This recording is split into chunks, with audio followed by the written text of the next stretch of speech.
everyone, and welcome. Thanks so much for being here today for this podcast. As you may know, we've just finished our special edition of the Startup Programs for Women Entrepreneurs, and we thought it would be the perfect occasion to get together with some ladies to talk about how challenging it is to be a female entrepreneur in the tech scene. So today I'm very grateful to be joined by Sinem Tuncer. She's the co-founder of Archive. I'm also here with Claudia Heim, the CEO and founder of DigiWatt, Caroline Lair, the co-founder of Women in AI, the association, and the founder of The Good AI. I'm also here with Karina Klaffel, who is the head of the Startup Accelerator and Female Founders. And I'm also with Celine Deloguer, the CEO and co-founder of Eva Engines. So ladies, Sinem, would you like to take it away and tell us a bit about Archive, what you do at Archive, and how you came to be the co-founder? Yeah, definitely. Thank you for the wonderful introduction, of course. Very excited to be here. So I am Sinem Tuncer.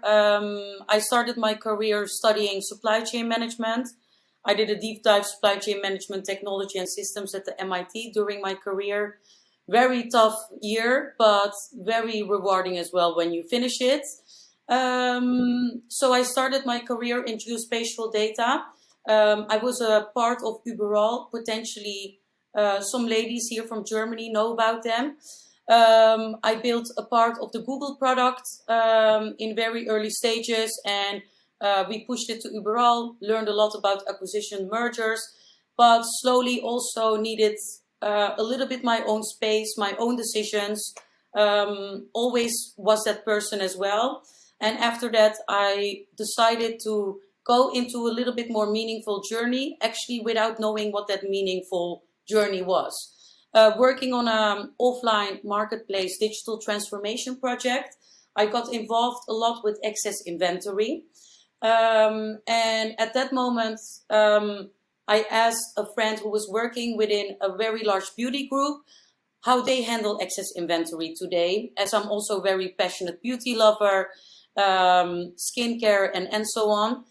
And this immediately triggered me to create an opportunity out of a challenge, because what she informed me was that they do mass destruction of beauty products today, because it's super hard for whatever the reasons are there on how to handle it. And based upon a lot of challenges, what is playing today in the beauty industry, and the core for me, what it is unmanageable supply chains, a large change management, that we need to become more sustainable and circular, etc.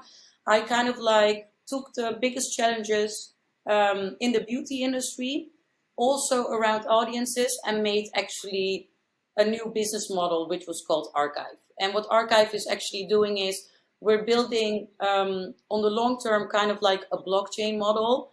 So that means that we want to kill black markets, increase the revenue streams within the beauty industry, but while logging the material flow and the product flow in the overall supply chain, and increasing the slow movers in the end of the stage by still offering them to an audience, which is actually a communication outlet at the moment.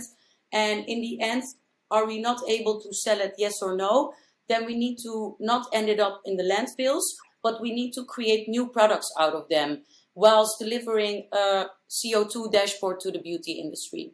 And over time, this will become a circular learning system, because we will be able to track stock end to end, learn from how much are we producing and how much is actually reaching the audiences. And slowly we can decrease that, but because we're killing the black markets, we are able to grow our revenue streams as well. So it's kind of like a win-win-win-win. And obviously we are trying to reach to the younger generation because they are more sustainable and adaptive to change. So we're creating a beauty platform for the audience of the future, and also to not promote overconsumption at the same time as well. So that's Sinem in a nutshell, and Archive, I hope. Thanks so much for that introduction. It seems like a really worthwhile cause, and also something that I think is going to be really front of mind for a lot of younger generations too. So thanks so much for that introduction. Very interesting. Claudia, would you like to go next and tell us more about what led you to be the founder and CEO of DigiWhat and what DigiWhat gets up to? Yes, thank you, Ellie. It's great to see so many female founders over here. It's cool. It's not the new normal until now, but I hope it will be soon. So, yeah, my career started always in IT. I always worked in IT, big IT companies, and I was always fascinated by IT. I quit IT for some time, for some reason, because there were so many men, really. And then I said, okay, I have to do something more lively. And it was like I went to the event business. It was quite cool. But finally, IT gets more and more attractive because of all the challenges and all the possibilities. And yeah, then I got back to IT. And while working within a huge corporate, selling their products and also turning into a cloud company, I recognize that IT in the future is not only selling a product, it's really solving problems. So it was nearly every customer coming up like, did you do that before? And it was a hard challenge really to find somebody within the company who has done that before. I was quite sure that somebody has done it before, but who and how to get in contact with this person. And so the idea came up, we have to really work more with case studies, with use cases, what we have done to communicate quite complex technology to end customers. And I don't know if you ever have worked with use cases or case studies. It's quite hard work to produce them because there are so many people working on them. It's normally like client and tech and project lead and so many different people. So it takes in average about 2 months, 3 months until a case study is ready. And I said, okay, this is a good thing because it's done manually. So this is a good thing to think about how to automate that and get that into technology. And that is what DigiWhat is doing since 2018. Really, giving the possibility to create faster case studies. And if you can create case studies at scale, there are new possibilities because you can communicate faster. You can communicate small projects that maybe not seem like these lighthouse projects, but they are maybe very useful for a lot of people. So that's all around what we're doing with DigiWhat. And I'm so happy. My father was also self-employed. So I didn't have any fear of starting up a company because I was so used to when we were sitting at our dinner table, it was always about talking about the company. So I think it was a lot of things that I like tech and having like in family wise, all these entrepreneurship genes, this all led to just go there and found a company. Well, it sounds like it was meant to be. And it's also very admirable that you've made this full circle and come back to tech and now one of the female entrepreneurs who can contribute also to the discussion about what it's like to be a woman entrepreneur. And as someone who sometimes helps translate the case studies, I've seen that it's a long process. So I think a lot of companies will surely appreciate everything you're doing too. Next, let's see if Caroline, you'd like to introduce yourself and tell us a bit more about Women in AI, the association, and also the Good AI as well. Sure, thanks, Ellie. Hi, everyone. Thanks for having me. So, on my end, Women in AI is a nonprofit started in 2018. Basically, the three co-founders, we had the same feeling. We were working in the AI startup scenes and feeling quite lonely. And also realizing by then, so it was 3-4 years ago, that there was a real danger with the replication of gender bias into AI systems. So we came with the idea of building this community of women in the world and encouraging more ladies to study STEM. And for this, we needed to have role models. So this was really the core idea of Women in AI at the very beginning, was to show, to promote role models in the industry, to organize events.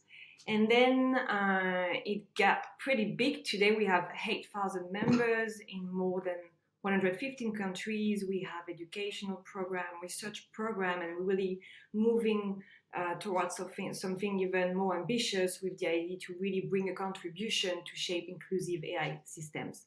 So this is what we've been doing in the last 4 years. And on my hand, last year, I also started an entrepreneurial journey, finally, after 10 years in the tech industry. I have a business and politics science background, so I'm not even an engineer. But I've been very lucky to meet so many entrepreneurs, so many talent in the field of AI. And so I really wanted to mobilize all those minds to tackle sustainability problems. And so this is what the Good AI is all about. We are selecting the best startups, the best talent, and the best experts in the world in the field of AI to address sustainability problems. And we are going to focus on 3 industries that are fashion, the food industry, and sustainable investment. So we are designing a startup program, a talent program, and starting to cooperate with big companies, helping them with our brilliant AI minds. And Celine, that is here, by the way, is both part of Women in AI and is also with her startup part of the Good AI. And I guess I made the transition to Celine for you, really. Wasn't really. So yeah, that's all on my hand. Happy to find out about the 2 other and start the conversation. Awesome, thanks. And congrats on your journey, Caroline. That's really exciting that you've managed to also have this opportunity and to bring forward what you love and what you really wanted to do with the creation of the Good AI. So that's really cool. And it's awesome to hear that 8,000 members supporting STEM programs and encouraging role models. I'm sure it's going to have an amazing impact on the future tech talents that we're going to see coming through. So really excited to see the progress that we'll make. And as you nicely gave us the lead into Celine, who is also part of the association. Celine, would you like to tell us a bit more about EVA Engines? Sure. Hi, Ellie, and thank you for the introduction, and thank you, Caroline, for the intro too. I'm super excited to be here. So to tell you a little bit more about my journey and how I became entrepreneur. Actually, I started with a math and AI background from Paris Dauphine and Lémine Paris Tech. I had the chance to discover AI, and especially a very, very new technology. It's called Generative AI. So Generative AI, what is it? It's actually a technology that enables to create high realistic images instantly, so in a few seconds. And this technology started a few years ago from research laboratories of Facebook and Google and NVIDIA.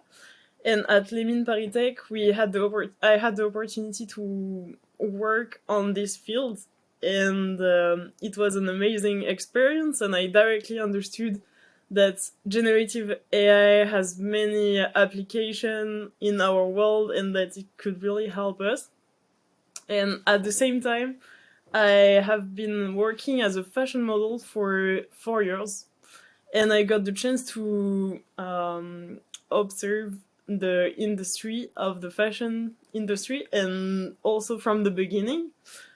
And what I observed is that designers and individuals in the fashion industry are always in the rush, but I think it's the case for many industries, but especially in the design part. And at the same time, what is really strange is that the time to market is very long and very slow. So for one product launch from the first collection brief, you can count usually between 9 to 12 months, which is huge. And I was also super shocked by all the waste of fabric, of energy that is spent during the collection process. So I decided to act. I was also shocked because I had the feeling that no one was acting at that time. It was about 3 years ago, maybe a little more. And I decided to try my best to act. So that's how I started to think about creating a company. And EVA engines now, we have developed technology that enables to go from a sketch to a realistic image in a few seconds. And the idea of that is to allow the industry to change and to reduce their number of prototypes, and also to reduce their time between the creative part to the production. And that's how I didn't think about maybe I will be the only woman creating my own company. I just decided to start, and now it has been 2 years that we are existing, and we are happy to work with brands and to change the industry step by step. That's fantastic. And I think that will really have such a huge impact once this is something that's becoming very, very widespread. I mean, I can just imagine for a 9 to 12 month creation process, the amount of fabric that must be used and all the prototypes. So that's an amazing idea, and it's great that you just ran with it and that you're here where you are today, 3 years later, still going. That's super and really, really exciting. And I can see, I think Cinema's probably quite interested. You have a nice link here with the similar industry and a lot of enthusiasm I'm seeing from Cinem. So very, very cool and interesting project. And then finally, last but not least, Karina, would you like to tell us a bit about what it's like being the head of Startup Accelerators and more about female founders? Yes, definitely. I'm super pleased to be here today, to be in this wonderful room. Round actually of women that are all trying to make an impact. So Female Founders is the fastest growing community for entrepreneurial women in Europe. We reach on a weekly basis more than 40,000 women, which is quite an insane number. And we have a startup accelerator program, GrowF, and that's the one that I'm responsible for. And with GrowF, we're really tackling one of the biggest challenges that female founders have, which is access to venture capital money. So the whole program focuses on getting female-led companies investment ready. We have 2 batches a year with each 10 companies, which is industry agnostic. And yeah, I'm super pleased to work with female founders basically on an everyday basis, and happy to discuss today a bit more about the whole topic about women in tech. Awesome. Thanks so much for being here. And I knew you also sent us quite some interesting statistics, Karina, before we started the roundtable. So maybe one place to start would be to discuss how it's been for all of you for raising capital, your experiences that you've had, what have been the main challenges with getting things rolling as a female entrepreneur. And Karina, maybe you can also explain some of the anecdotes of things that you've seen, or some tips that maybe would be useful for people out there listening who are wanting to get started. Who'd like to take the floor? I am not that shy. I mean, I can go ahead, but if you let me start talking, then I will just keep on talking. So Ellie, That's great. up to you. We will focus a little bit more on how we get this started, right? The early stages and the challenges that are around that area. Yeah, just the challenges you faced. I mean, we can discuss many, many different topics, but I just thought, as Karina just mentioned, how difficult it is for women to get access to venture capital to get started. Maybe that's a nice point of depart for our roundtable, just to discuss the main challenges you faced starting out as a female entrepreneur. Yeah, I think actually for me, how it started was I actually left my companies also a little bit because of these reasons. Like, it became for me challenging when you're growing in your career. So when I started in technology and working in technology, it was always great, right? When you agree with your managers, like, she's doing the job, she doesn't complain, it's great. But the moment when you start growing and reaching to the point that you're on the same level or whatsoever, for me, that's when it started.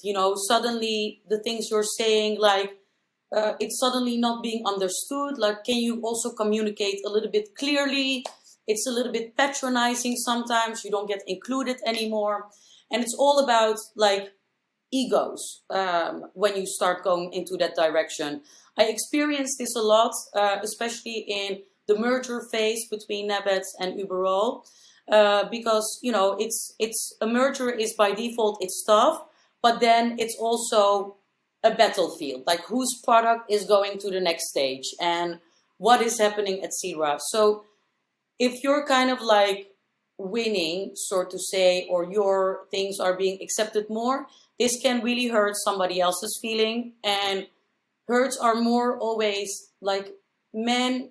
I feel that men feel quicker insulted and the ego plays out much quicker than women actually have it.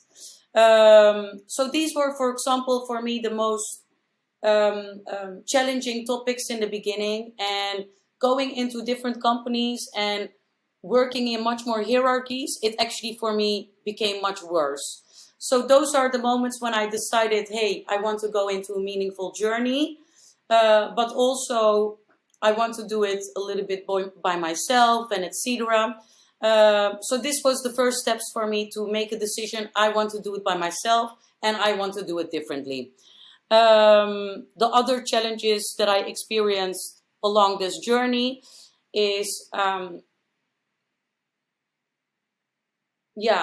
thinking at the moment how to explain it. So after that, when I made those decisions, I also have an inclusivity topic in this a little bit as well, even if I don't really want to mention it. But I really came from a childhood where I couldn't buy the mascara into, going into an entrepreneurship. So with all the money I kind of like saved, I actually want to bootstrap Archive in the early stages because I thought, like everybody else, it's an amazing idea and I'm going to change the world. But along this journey, you realize it's quite tough, right? You're the first time founder. You first make 20 mistakes before you actually have a very great one. And you're learning along the way. So I really tried to build the Archive as a company from actually zero money. And I got a team and etc. And then I went into the VC ride, so to say. But first of all, even if I had a great idea or not a great idea, it was always kind of like rejection by default. Obviously, I also learned on how to do that a little bit better along the way. But then somebody gave me an opportunity because they thought I was cute. I also don't know if this is kind of like nice as well to go into this direction. But I just took it and I was like, if he thinks I'm a nice girl, I'm just going for it. That's how I ended up kind of like with my kind of like communication skills and networking skills to get in. And when I kind of like closed it, it was the next step. I needed to explain to the men in the world that we are a disruptor, that this journey is not going to be really easy, that I get rejections by already 500 companies, but I really believe in the circular future of the beauty industry because this is not sustainable to destroy products. In those times, it also become a little bit more challenging for me because the moment when you're also not becoming successful directly, it starts also becoming a little bit patronizing. Like, it's probably her because other guys within Otrium, they already did it.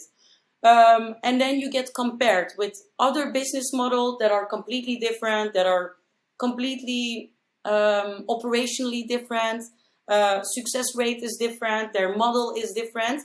But you still get compared constantly with female leaders, and why are you not making it as much of a success in very short notice?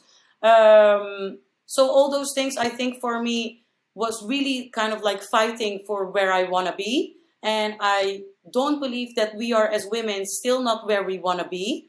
But I think it's really complicated because I'm already used to being sometimes patronized or whatsoever in terms of communication. But that I already say that I'm used to it, it's already actually not a good thing.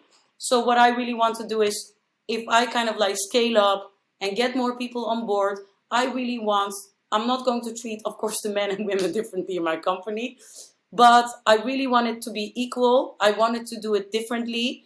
Obviously, probably my heart will go to give girls the opportunity there to be successful and to shine. But I know 100% is that we need to make a change in the next generations, because the generations before us, it's actually not possible anymore to almost change it. So those were a little bit the experience for me, fundraising, inclusivity, etc., and to make this kind of like a success. But yeah, in the end, I'm not a quitter. So even if I, have to eat bread for the whole year, I will just go for it.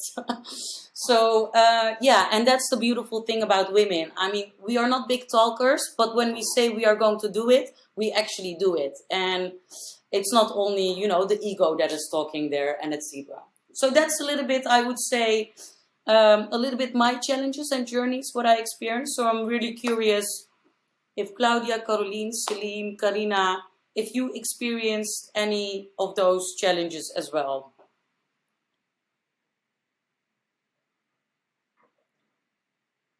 Somebody? Yes, I'm here.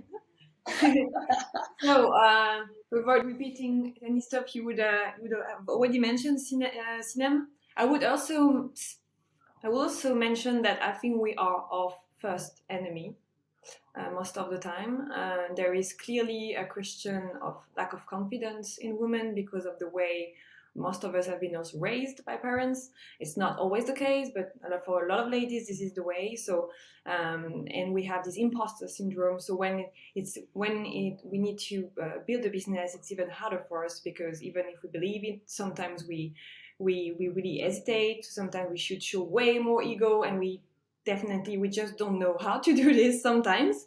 And this is why I think community is key, like getting a lot of mentors and fellow female founders around is really important. And it's crazy that I'm saying that, because I'm the co-founder of the Women in AI. I lead a community of startups, and myself, I don't often get peers around myself to help me. So, for instance, I'm living this on a regular basis as well. So it's really key to get the community of people around you. So there is a lot of existing community, non-profit, and what Female Founders is doing is also super great. And I think we definitely need this kind of ecosystem to mentor women, to coach them. And I guess, Celine, also you're experimenting this right now, because you're also raising, right? So you need you're looking for mentors around you to learn, and we also super what is the word for that? We're very humble. Women are very humble. So sometimes we think we don't know, or we don't even know where to start, and so maybe we go slower than men. Because we want to do everything super, in super properly, in the best way ever.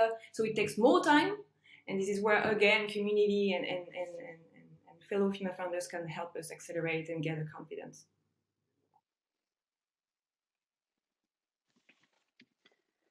Maybe I can jump in here, because I really agree with also, I think one point that Sinem really mentioned is you're going for it the first time as a first-time founder, right? And there will be multiple times where you do something wrong, and that's exactly what Caroline also mentioned. That's why you need a community. You need actually to go into networks that can tell you, I've done this already. Don't go this route because it's the wrong route. So if it comes to recommendation, definitely join any sort of communities and networks. But one thing that's really important for me, I think there's a couple of things definitely that women have to do, like think more bold and this imposter syndrome that Caroline mentioned. But one thing that's very important for me, it's not just us. There needs to be on the VC side, for instance, we need to see changes there, because we see a very clear correlation in funding that goes towards female-led companies from VCs that have more women in partner roles versus VCs that have no women in partner roles. So there's a very clear correlation. When you have more women in a VC, there's also more funding for female-led ventures, which is very natural, because in reality, we do fund people that are similar like us. So I think there's a lot that the VC industry also needs to change and rethink also how to review a pitch deck, how to look at a pitch, and so on. But while we work on that side, we obviously also have to work with the founders. But in general, I'm really up for mentoring as well. But there's also a saying, women are over-mentored and underfunded. So it's something just to keep in mind as well. I fully agree with that as well. The thing is as well, what you notice a lot of times is even if we hire more women or we put women on the top as well, um, it's a little bit like greenwashing or something. Because in the end, well, what I had the feeling or what I kind of experienced is you are being put there, you're being put out also in the sunshine. Like you see, we have a lot of female founders in these VCs or whatsoever. But like Karina said, they are treated much more differently. Like they are a risk factor. Even with the first pitches that I was having, one of the first questions was when I said, I want to be a single founder because I know how I am. I am quite intense if you work with me. The first one of the things was, but there are risks, right? Because I could get pregnant, for instance, or there are those type. And the thing is, like, I don't even know where to go or where to look in those scenarios because, first of all, you don't know if I maybe want to have a baby. Second of all, if I was looking for a husband, I would be on Tinder, not in a VC at that moment, and many, many other topics as well. And when you go into that direction, there is constantly like this thing like, is she going to make it? Yes or no? And yes, reasons are kind of like being listened, but not really being heard. Well, a man is not so quickly questioned when they say, we don't have, at the moment, sales cycles are long, and that's because of blah, blah, blah. But maybe when I would say it, I get compared with different industry where the sales cycles seem to be short, for example. And those types of things are always feeling, and it's very complicated to really put your finger on it as well. Because, yeah, I don't want to go in this role of, it's really sad and whatsoever, because that's not it. But you feel it, and you know that it's happening, but you just cannot really put your finger on it as well. Yeah. Actually, right now I am meeting a lot of business angels. Thank you. So actually, right now I am raising funds and meeting a lot of business angels and a lot of VCs, and I got the feedback that some business angel or some business angel funds, they just don't invest in women. Someone just clearly said that to me, so I was like, okay. This is actually incredible, and I think I totally agree with you. I totally agree with you, Sinem, in a way that we are questioned so much faster than men. It's actually incredible because a lot of time I got questions, and I'm sure they would not even say that to men. For example, I got the questions like, why is it you, the CEO? We don't understand, whereas actually it's my company, so I don't even know why they are saying that. And also, I got a lot of questions like, why are you not a model anymore? Whereas, okay, I was a fashion model in the past, but I don't even know why they are putting this kind of topics in front of me. And actually, I just learned from the beginning to go through that and to go over it, because I remember that when I first started to code, I had this cliche in my head also to think, okay, maybe boys will make it better than me, and then step by step I understood that no, actually I can definitely do it too. So I think that's something we need to say and to show to everyone, and just to go over this. And actually, fun thing also is that there are a lot of men, of course, in our industries, so either in the startup or either in the tech industry. And I didn't realize it at the beginning, but step by step I understood that it's actually a little more stress for me to be only with men, whereas sometimes I got sometimes where I was just talking in front of only women, and I got actually less stress. I don't know why. So, of course, being the only woman or one of the few is a factor of stress also, I think. But I definitely believe that we can go through that and over it. So, let's do it. Perfect. Yeah, I also wanted to add, like, it's exactly the same experience, I think. So when I was in there was an event and there were investors around and different people for startups, and it was like we were ready at the beginning, and then I said, yeah, we will do a SaaS platform for, and the only reaction was, oh, something with clothing, no? And it was really like people are putting you always in one direction, and the other one was use cases. No, that doesn't scale because there are limited cases, and it's really not. Even if you think 2 minutes about it, it's not the case, yeah, at all. So somebody else said, and your clients you will get from your husband, do you? And so there are so many things you're facing as a woman, I think, and it's hard to be a founder for everybody, either man or woman. But the thing is that you have a second obstacle. Do you say that in English? On top as a woman, because you always have to tear down the wall first, that we are talking about a product and it's not about me, why I'm female or not. We're talking about a business opportunity, and if you don't have to believe in the business opportunity, you don't, but it's about a business opportunity. And yeah, this is quite hard, and yeah, and I think this is really tougher than for men. They are completely differently recognized by others.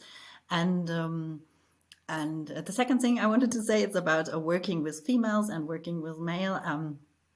I recognize a lot that if you're talking to men, they always know everything. They say, yes, I can do that. I have done that before. I know how it works.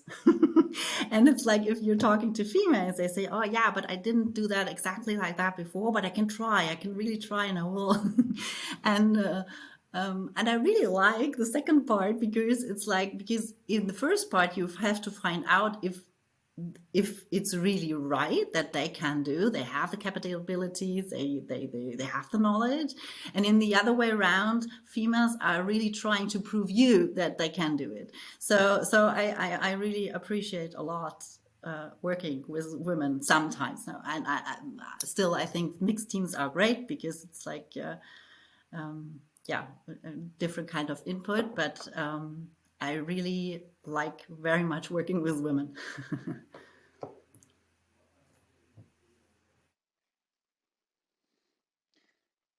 Maybe one thing to add on also what Celine also said on, like, this business angel that told her I don't invest in females. I've heard that before. It's not the first time. But the good thing is there's now really funds and business angels that are only focusing on females. And I think it's really, really needed. And on a more positive note, maybe as well, is there's a lot of momentum at the moment. There's so much awareness for the need to fund more female founders. So I think it's also something that currently, for all potential female founders that are listening, they can really use this as well, this momentum, because there is a pressure in the VC world to invest into more female-led companies. Even though it's very tough, I think there might be ways around of how to use it and leverage it. That's really good news. I think a lot of people will be super pleased to hear that, as creating any opportunities is always good for all of us. So that's great to hear, Karina. Thanks for letting us know. Ladies, I'm wondering what you think the added value would be for the tech industry if we were to reach gender parity in the industry. What do you think that would change? What added value could that bring to the industry as a whole? Does anyone have any thoughts? I think there's not just thoughts, but also studies that clearly show, both on a corporate level, but also on the startup level, if you have more diverse team, more gender diverse team, you have on the one side a higher return on investment. Like, there's even some funds that realize that and put numbers to it. Like, one of them is Point Nine Capital, for instance. They say that their investments that they have done in female-led teams or diverse teams had a higher return on investment than their average investment that they did in male teams. And also we see that through several studies that if you have diverse teams, you have more innovation, and it totally makes sense, right? Because you get diverse perspectives, and sometimes that's more complex and more hard because you have to consider different points of views. But at the end of the day, you can only benefit from it, and it can only be a better product. Because I mean, I think we're all a bit fed up by men that start to build companies in the femtech space, having no idea what a woman actually goes through. But it's not just the femtech space, it's many other spaces. We want to be included, right? And the only way to be included is if we have in founding teams also women represented, or at least in the leadership teams. That's my point of view on Totally that. agree with Karina, and it's even more crucial to have to get to gender parity and even above in the AI startup industry, because of all the issue around the reproduction of bias. So we need female founders. We need also female tech team to start that are shaping tomorrow's industry, tomorrow goods and services we're going to consume. And I will also even dare adding that today we really need strong sustainability policy and implementation in companies, and I really think that having more women in tech industry will also facilitate the achievement towards sustainability, because it requires a lot of skills and a lot of soft skills that women are very great with: empathy, creativity, collaboration, coordination. When we talk about sustainability in a huge company, you need every department to collaborate, and I really believe women are key to implement and achieve sustainability goals. So definitely, to your question, Ellie, what it means to have more women in tech, to have even more than gender parity, is really shape a better world for tomorrow. I will even go to that point, and that's why it should be focus number one. Not only women, by the way, women and minorities for sure.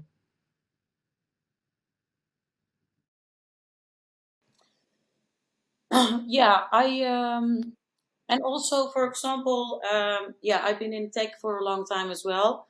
I never forget the days that I was in a fight with the product manager about how can he miss a specific use case, for instance.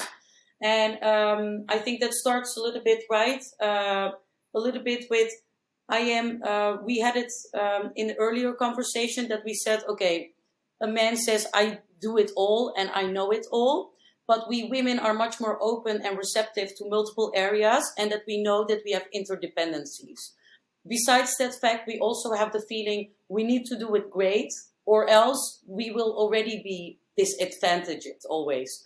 And combining all those things together, if you put a woman, I think most of the times on product, she really looks at the interdependencies, the external factors, she researches a lot, and then she makes her use cases, and then she makes her requirements, and then she delivers the product.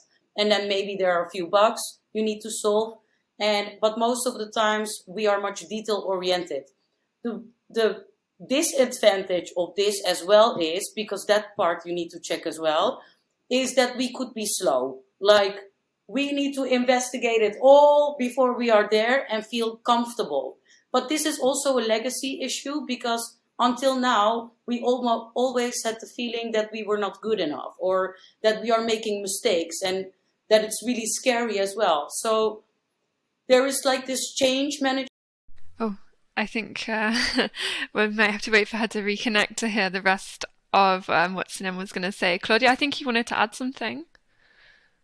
I just wanted to say that we are half of the population, and if we have such big topics, not only digitalization, it's more about sustainability. If we have, as a human mankind, so many hot topics, we have to use every resource and every intelligent person that is here. It doesn't matter if whatever gender and whatever. So we really have to profit from all the resources we have, and this is. Yeah. Yeah, definitely.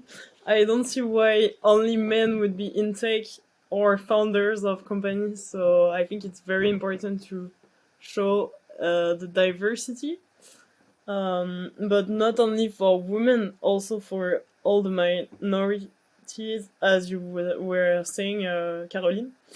And actually, I got interesting feedbacks that was very encouraging from some girls in my company that were saying, thank you, Celine, because now I'm getting more confidence in my work because I see that I can be taken very seriously too. And I was like, wow, I was so happy about that because I think it's a shame that some girls, they are not pushed enough through what they want to do, and also some girls, they just maybe they just don't do what they want to do because they think, oh, maybe that's only for men. So I think it's just a shame. So I really want to show to all the girls that actually they can do whatever they want to. And I think that a lot of people need to see that as well. Like just like Caroline's saying with all the role models, it's really important that you get that feedback, and that's amazing that this is what someone has said to you. So congratulations, and I'm sure that she's not the only person who feels that way about all you ladies here today. Unfortunately, we are coming to near the end of our session. I feel like we could have an amazing discussion for hours. I see that Sinem has just managed to connect back in, so I'll let you finish your thoughts, Sinem, before I will ask you all one last question, because we're going to have to close the session very shortly. So Sinem, if you want to just finish what you were saying, because I know you got cut off. I apologize, by the way. Yeah, I got cut off a little bit. It's actually my mistake.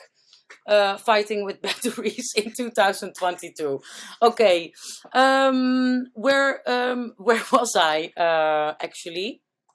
So I think, I remember there is a whole change management needed, because the way how we are raised as women by default, we need to let go our insecurities, etc. But it also doesn't mean that we need to go into the direction that we say that we can do everything. I heard somebody said it as well. And then along the way, we found out that it's not. It's also great to know that you're not capable of doing everything, but that you just communicate in a realistic way. I can do this, yes or no. But if you cannot do it, it doesn't mean you're not capable of becoming a founder, for instance. I think that's a little bit, the wrap up of the communication, Ellie. Thank you for letting me do that. No, of course, and thank you for your input. It's really valuable. I just think I'd like to ask you all now to. I'm going to give you a magic wand, each of you. If you could change, what would be the first thing that you would change about the way things are for female entrepreneurs in the tech industry? You can obviously change many things, but the first thing you'd want to change, what would it be for each of you? Maybe Karina, you'd like to go first? I'm sorry, putting you on the spot with the question. But No, that's totally fine. For me, I think, because that's the thing that I work with the most, it's really access to capital. So if female founders were to have the same access to capital, and don't get me wrong, it's hard. I think Claudia also said it. It's hard enough to be a founder, and it's also really hard for men to get funding. But if it only were as hard as it is for males, basically for females to get funding, that would be already a great step, because it would help also more females to get into the position of growing companies and become the role models for others, so that they are also saying, hey, I could be a founder one time, same as what Celine basically mentioned. So the access to capital. okay, so we'll wave the wand. On my hand, if I could change something, I will. I'd love, and it's doable. I love every school to teach the basic of codes from age 5. I think that should be as important as English in every school. That would change so much if our kids were used to play with data, with codes from a young age. It will be incredibly great for the future. There's a lot of education to STEM at a young age. I think you're right, especially at that age.